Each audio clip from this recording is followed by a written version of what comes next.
मधुबन के बाबा, मधुबन के बाबा मुरली वाले, आपका क्या कहना, आपका क्या कहना। ओम शांति। आज 14 मार्च 2022 के साकार मधुर महावाक्य हैं। आज मीठे मीठे बाप दादा बोले, मीठे बच्चे, ज्ञान के तीसरे नेत्र से बाप को देखो, बाप को ही याद करो, इस शरीर को देखते हुए भी नहीं देखो।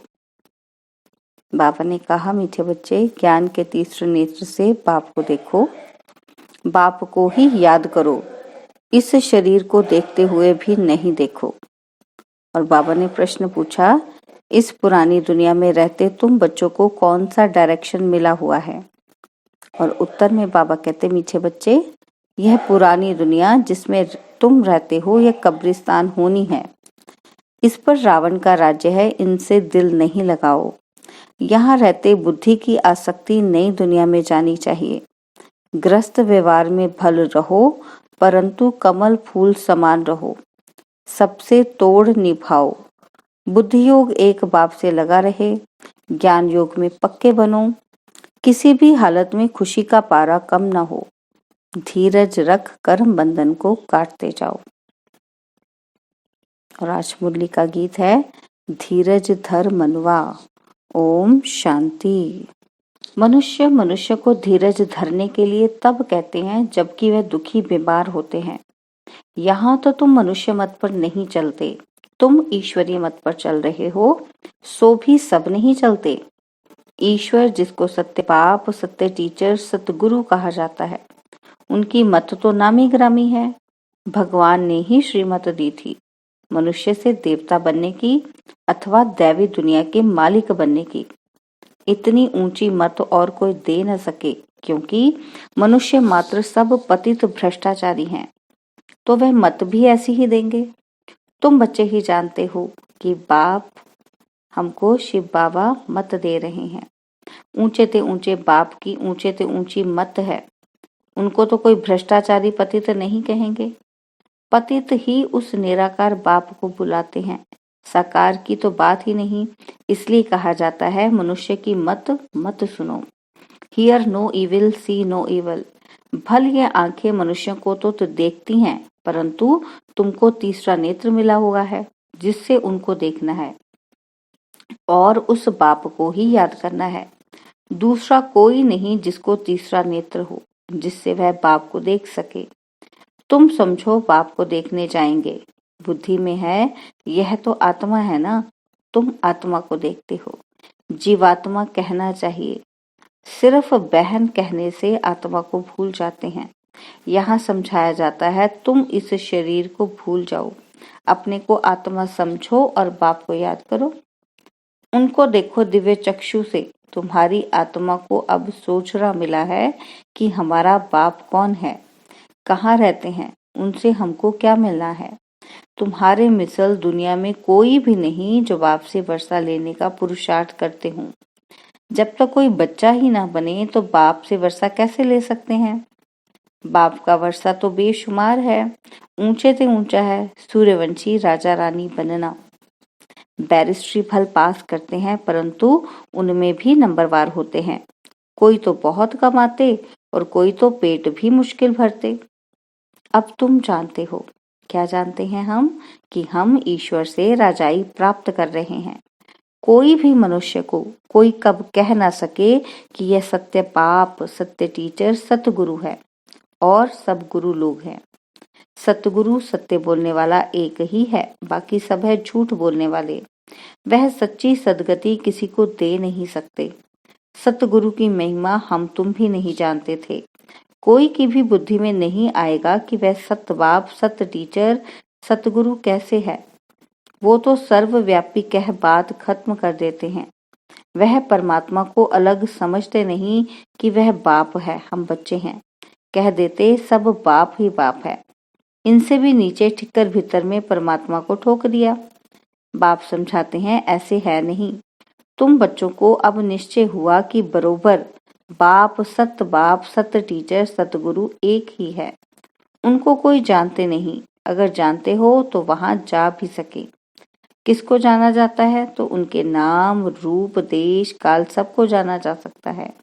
नहीं तो जानने से फायदा ही क्या? मनुष्य सब दुखी हैं, इसलिए शांति चाहते हैं। उनको यह पता ही नहीं कि हम असल शांति धाम के रहने वाले हैं। वहां से हम आते हैं। हम आत्मा का स्वधर्म शांति है। बाबा गुरुओं के लिए समझाते हैं, वह किसी को सदगति दे नहीं सकते। वह डराते हैं, कहते हैं गुरु का निंदक ठौर न पावे। वास्तव में ये सब बातें बेहद के बाप के लिए हैं कि अगर तुम मेरी निंदा कराएंगे तो सत्युग में ऊंच ठौर नहीं पाएंगे। सन्यासी तो ये बात कह ना सके कि तुम मेरी निंदा करने से ठौर नहीं पाएंगे। कौन सा ठौर?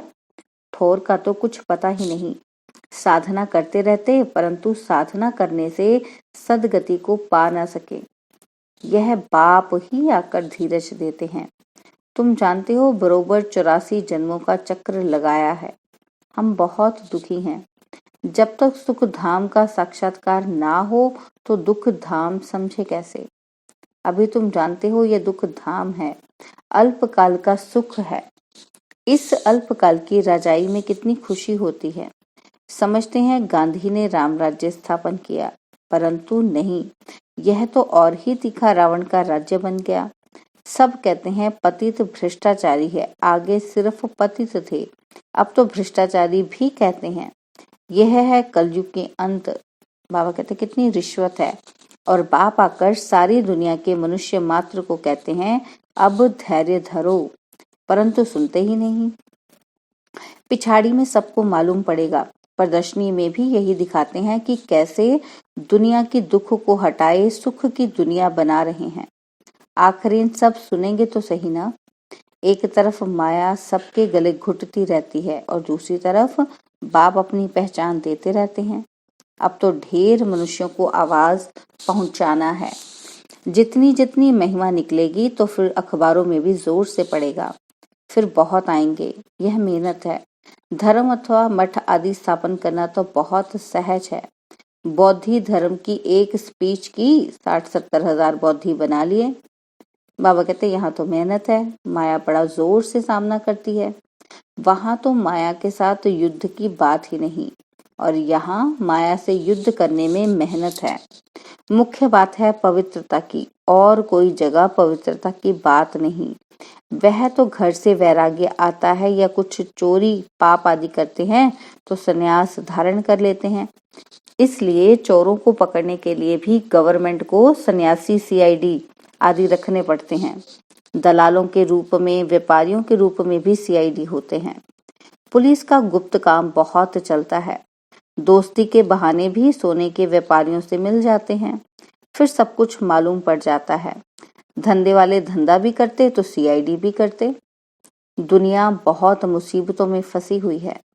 तुम बहुत भाग्यशाली हो जो इन सब मुसीबतों से दूर निकल आए हो। दुनिया में तो मुसीबत पर मुसीबत है और तुम्हारे लिए बहुत प्राप्ति है। वह तो दुखी होकर मरते हैं और तुम बैठे हो यह शरीर छोड़ने के लिए। कहाँ पुराना शरीर खत्म हो और हम वापस बाबा के पास जाएं। दिल लगी बाप के साथ और नई दुनिया के साथ, तो पुरानी दुनिया का क्या काम की। यह तो पुराना कपड़ा है, इससे वैराग्य आ जाता है। सन्यासियों को वैराग्य आता है घर बार से। स्त्री को नागिन समझते हैं। बाबा कहते तुम्हारा तो सच्चा सच्चा वैराग्य है। गाया भी जाता है ज्ञान, भक्ति और वैराग्य। ज्ञान मिलता है कि पुरानी दुनिया से वैराग्य करो, यह कब्रिस्तान बनना है। वह है हद का सन्यास। उनको यह मालूम नहीं यह पुरानी दुनिया खत्म होने वाली है। वह कहते हैं हम घर में इकट्ठा रह नहीं सकते, तो उनको घर से वैराग्य आता है और वो जंगलों में चले जाते हैं। बाबा कहते तुम्हारा यह है बेहद का वैराग्य, परंतु इनका किसी को पता ही नहीं। तुम कहेंगे हमको तो सारी पुरानी दुनिया से, कब्रिस्तान से वैराग्य है, यह रावण राज्य है। ऐसा कौन मूर्ख होगा जो पुरानी दुनिया से दिल लगाएगा। बाबा कहते जब तक तैयारी पूरी हो जाए, सतयुग आने का समय भी हो, तब तो लड़ाई लगेगी। कई लिखते हैं कि भल बैठे घर में हैं परंतु मूंझते हैं कि क्या करें। ममत्व अगर नहीं रखें तो संभाल कैसे हो। बाप कहते हैं बच्चे रहना तो यहाँ ही है, परंतु बुद्धि की आसक्ति अब नई दुनिया में जानी चाहिए। सच्चा लव उसमें जाना चाहिए। इस पुरानी दुनिया से वैराग्य है, देह से भी वैराग्य, तो बाकी क्या रहा। बहुत पूछते हैं बाबा, आप कहते हो दोनों तरफ तोड़ निभाना है, सो तो जरूर करना है। अगर तोड़ नहीं निभाएंगे तो सन्यासियों के मिसल हो जाएंगे। ग्रस्त व्यवहार में रहते पवित्र रहो। देही अभिमानी बनने का पुरुषार्थ करो तो बुद्धि योग बाप से लग जाएगा। मैं आत्मा हूँ, बाप के पास जाना है। बाप कहते हैं ग्रस्त व्यवहार में रहते कमल फूल समान बनो। ज्ञान और योग नहीं होगा तो लटक पड़ेंगे। बाबा कहते हर एक की जन्म पत्री अलग अलग है, हर एक के लिए युक्ति भी अलग अलग मिलती है। कोई तकलीफ हो तो पूछो, कोई भी हालत में खुशी का पारा चढ़ना चाहिए। हम घर जाते हैं फिर आएंगे नई राजधानी में, बाकी थोड़ा समय है, पाठ बजाना है, ममत्व तोड़ते जाना है। हर एक का कर्म बंधन अलग अलग है, कोई का हल्का कोई का भारी है। बाबा से युक्ति लेकर धैर्यता से कर्म बंधन को काटते जाना है। इसमें गुप्त मेहनत चाहिए। बुद्धि को यात्रा में ले जाने की मेहनत है। घड़ी घड़ी बुद्धि योग टूट पड़ता है। अब परिपक्व बन जावें तो कर्मातीत अवस्था आ जाए। अभी तो अनेक प्रकारों के विकल्पों के ही तूफान लग पड़ते हैं, एकदम नींद ही फिट जाती है। विकल्पों को ही तूफान कहते हैं और सत्संगों में ये बातें होती नहीं। वहां तो है कन्न रस, फायदा कुछ भी नहीं। और बाबा कहते हैं यहाँ तो है, ये पढ़ाई है आमदनी के लिए। पढ़ाई को कन्नरस नहीं कहेंगे। तो बाप समझाते हैं यह अंतिम जन्म है, पुरानी दुनिया खत्म हो जाने वाली है, तो क्यों ना श्रीमत पर चल ऊंच पद पाएं। जब तक इसमें होशियार हो जाओ तब तक शरीर निर्वाह अर्थ कर्म तो करना है, फिर इस ईश्वरीय सर्विस में लग जाना है। सारी दुनिया को सैल्वेज करना है। तुम हो सैल्वेशन आर्मी, नरक से निकाल स्वर्ग में ले जाते हो। वह सैल्वेशन आर्मी यह नहीं जानते कि विश्व का बेड़ा डूबा हुआ है, सब रावण की जंजीरों में फंसे हुए हैं। सारी विश्व को अब सैल्वेज करना है, इसमें तो बाप की मदद चाहिए। तुम रूहानी ईश्वरीय सैल्वेशन आर्मी हो। मनुष्य मात्र को रावण के पंजे से छुड़ाना है, इतना नशा चाहिए। वह जिस्मानी सोशल वर्कर तो ढेर हैं और तुम कितने थोड़े हो। यहाँ तो मनुष्य भी ढेर, सत्युग में मनुष्य बहुत थोड़े होते हैं। तुम थोड़े बच्चे ही रूहानी बाप से वर्षा लेते हो। यह अंतिम जन्म जो कौड़ी जैसा है उनको हीरे जैसा बनना है। एक आदि सनातन देवी देवता धर्म की स्थापना, अनेक धर्मों का विनाश। बाप ही एक धर्म की स्थापना करते और कराते हैं। सैपलिंग लगाने अथवा स्थापना करने में बहुत मेहनत लगती है। जब तक किसी को बाप समान नहीं बनाया है तब तक खुशी का पारा नहीं चढ़ेगा। खुशी का पारा तब चढ़ेगा जब दान करेंगे। जिसके पास धन हो और दान ना करे तो उनको मनहूस कहा जाता है। यहाँ फिर ऐसे नहीं है, जिनके पास हैं वह तो देते रहेंगे, नहीं तो समझेंगे इनके पास धन ही नहीं है। अच्छा, मीठे मीठे सिकिलदे बच्चों प्रति माता पिता बाप दादा का याद प्यार और गुड मॉर्निंग। रूहानी बाप की रूहानी बच्चों को नमस्ते। हम रूहानी बच्चों की रूहानी बाप दादाजी को दलवाजान सिकवा प्रेम से नमस्ते। ओम शांति। प्यारे बाबा, मीठे बाबा, मेरे बाबा, शुक्रिया बाबा, शुक्रिया बाबा, शुक्रिया बाबा। धारणा के लिए मुख्य सार है, पहला पॉइंट है ईश्वरीय सैल्वेशन आर्मी बन विश्व में डूबे हुए बेड़े को पार लगाना है। मनुष्य को कौड़ी तुल्य से हीरे जैसा बनाना है। ज्ञान धन दान करने में कंजूस नहीं बनना है। और सेकंड पॉइंट है अपनी दिल बाप और नई दुनिया से लगानी है। इस पुरानी देह से बेहद का वैरागी बनना है। और बाबा ने आज वरदान दिया, दिव्य बुद्धि द्वारा सदा दिव्यता को ग्रहण करने वाले सफलता मूर्त भव। दिव्य बुद्धि द्वारा सदा दिव्यता को ग्रहण करने वाले सफलता मूर्त भव। बाप दादा द्वारा जन्म से ही हर बच्चे को दिव्य बुद्धि का वरदान प्राप्त होता है। जो इस दिव्य बुद्धि के वरदान को जितना कार्य में लगाते हैं उतना सफलता मूर्त बनते हैं, क्योंकि हर कार्य में दिव्यता ही सफलता का आधार है। दिव्य बुद्धि को प्राप्त करने वाली आत्माएं अदिव्य को भी दिव्य बना देती हैं। वह हर बात में दिव्यता को ही ग्रहण करती हैं। अदिव्य कार्य का प्रभाव दिव्य बुद्धि वालों पर पड़ नहीं सकता।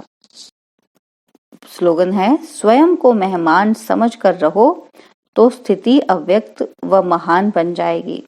स्लोगन, स्वयं को मेहमान समझकर रहो तो स्थिति अव्यक्त व महान बन जाएगी। ओम शांति। और अब यह एक बहुत अच्छी वीडियो भी जरूर देखें।